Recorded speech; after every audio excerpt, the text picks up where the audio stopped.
আসসালামু আলাইকুম রহমতুল্লাহ। আজকে পবিত্র শবে-বরাত। এখন বাসা থেকে বের হয়ে রওনা দিচ্ছি আজিমপুরের উদ্দেশ্যে। দেখা যাক কি হয়। আলহামদুলিল্লাহ, এখন চলে আসলাম। এখানে দেখেন হাজার হাজার মানুষ।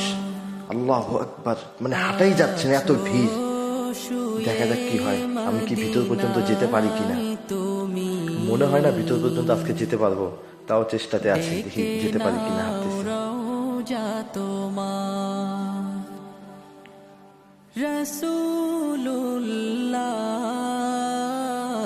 আলহামদুলিল্লাহ, চলে আসলাম ভিতরে।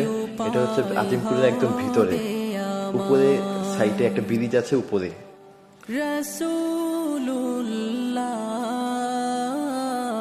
হাজার হাজার কবরস্থান।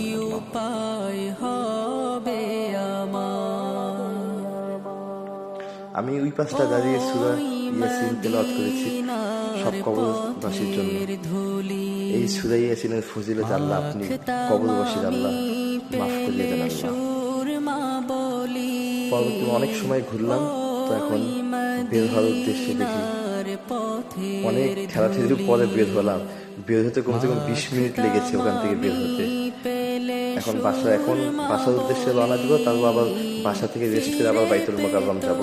দেখি কি অবস্থা। আজকে সারা রাত বাইতুল মোকাররম মসজিদে ইবাদত করব।